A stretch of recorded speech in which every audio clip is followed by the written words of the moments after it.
Friends, welcome to my YouTube channel सेजन remedies. Friends, आज के वीडियो में हम बात करेंगे टैबलेट डोजेस फॉर्म के बारे में। टैबलेट्स हमने अपनी डेली लाइफ में देखे हैं, हमारे घर में, केमिस्ट शॉप्स पे या डॉक्टर की क्लिनिक में। जितनी भी दवाइयाँ मार्केट में अवेलेबल हैं, आप जान के सरप्राइज होंगे कि इसका 2/3 पार्ट सिर्फ टैबलेट डोजेस फॉर्म का ही है। इसके कई सारे रीज़न हो सकते हैं, लेकिन इसका जो मेन रीज़न है वो ये है कि अगर दवाइयों को या ड्रग्स को टैबलेट डोजेस फॉर्म में बनाया जाता है तो ज़्यादा स्टेबल रहती हैं, क्योंकि टैबलेट्स एक सॉलिड स्टेट होता है, उसमें जो ड्रग का जो डिग्रेडेशन रिएक्शन है वो काफ़ी स्लो होता है इन कंपैरिजन टू लिक्विड या फिर सेमी सॉलिड में। फ्रेंड्स, ये टैबलेट क्या होते हैं, इनको कैसे डिफाइन किया जाता है और टैबलेट कितने टाइप के होते हैं, आइए जानते हैं इस वीडियो में। बात करते हैं टैबलेट के बारे में। What is a tablet? Tablets are the solid unit dosage form of a medicament in which one or more drug along with a suitable excipient are either molded or compressed on a tablet compression machine. Friends, ये तो इसकी technical definition हुई, आइए इसको अच्छे से समझते हैं। Tablets are the solid unit dosage form of medicament. Friends, ये unit dosage form of medicament का क्या मतलब हुआ? इसका मतलब यह हुआ कि जो टैबलेट्स हैं वो इस तरह से प्रिपेयर किए जाते हैं कि एक टैबलेट में एक ड्रग की यूनिट होती है। सपोज कोई 100 मिलीग्राम की अगर कोई डोज है किसी ड्रग की, तो एक टैबलेट लेने से वो 100 मिलीग्राम हमारी बॉडी में चला जाएगा। जबकि सॉल्यूशन या सस्पेंशन या सिरप में क्या हमें मेजर करना पड़ता है, 1 चम्मच 2 चम्मच, उसमें यूनिट फिक्स नहीं होती। जबकि टैबलेट्स के अंदर हमें एक ड्रग की एक यूनिट फिक्स होती है जो हमारी बॉडी में जाती है। कैप्सूल में भी ऐसा ही होता है। अब आते हैं इसके दूसरे पार्ट में।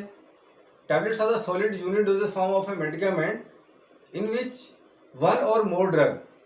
फ्रेंड्स, कई ऐसे टैबलेट है जिसमें एक ही ड्रग होती है, जैसे डाइक्लोफेनाक की टैबलेट हो गई या पैरासीटामोल की टैबलेट हो गई।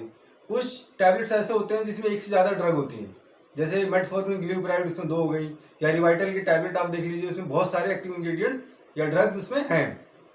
अब आते हैं कि थर्ड पार्ट में, unit dosage form of medicament in which one और more drug along with suitable excipient. अब एक्सिपिएंट्स क्या होते हैं? फ्रेंड्स, एक्सिपिएंट वो होते हैं जिनका हमारी बॉडी में कोई थेराप्यूटिक इफेक्ट नहीं होता, मतलब कोई फार्माकोलॉजिकल इफेक्ट वो नहीं प्रोड्यूस करेंगे, लेकिन वो टैबलेट को बनने में या उसको अपना इफेक्ट प्रोड्यूस करने में हेल्प करते हैं। जैसे अगर सपोज कोई ड्रग है, उसकी डोज है 5 मिलीग्राम, अब उस 5 मिलीग्राम को हम टैबलेट में नहीं कन्वर्ट कर सकते, तो उसको हमें कुछ ऐसे इंग्रेडिएंट डालने पड़ते हैं जो उसको बल्क देते हैं, उसे वॉल्यूम प्रोवाइड करते हैं। उनको बोला जाता है डाइल्यूएंट, जैसे कि लैक्टोज हो गया या माइक्रोक्रिस्टलाइन सेलुलोज हो गया।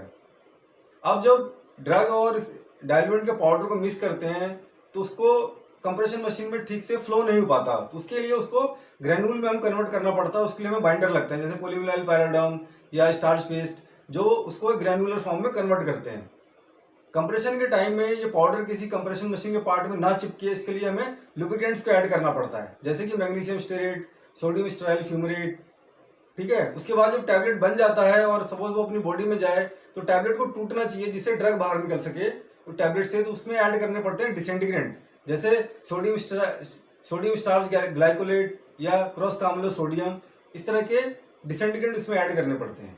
तो फ्रेंड्स, ये होते हैं एक्सिपिएंट्स, जिसको बॉडी में कोई थेराप्यूटिक इफेक्ट नहीं होता, लेकिन वो टैबलेट बनाने के लिए बहुत जरूरी होते हैं।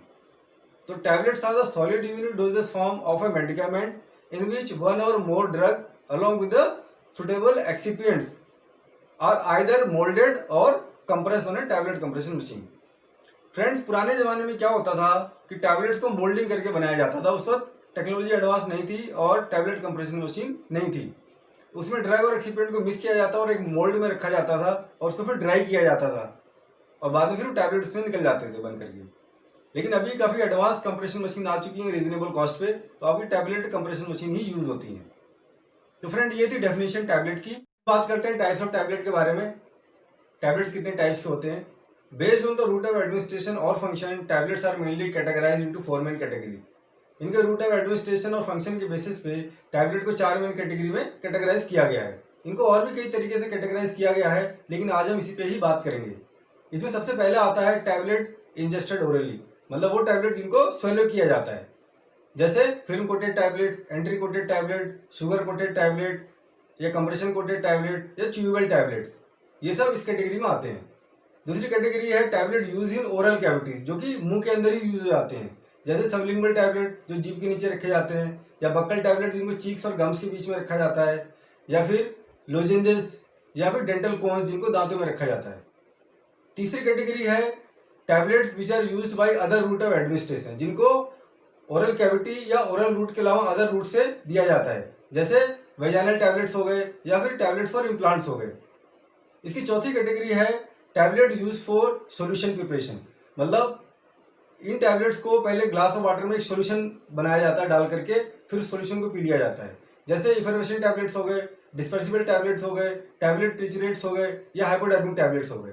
तो फ्रेंड्स, ये था मेरा video on what is a tablet and different types of tablet. मैं होपफुल कि आपको मेरा वीडियो पसंद आया होगा, और अगर आप फर्स्ट टाइम मेरे चैनल पर आए हैं तो प्लीज़ मेरे चैनल को सब्सक्राइब करें।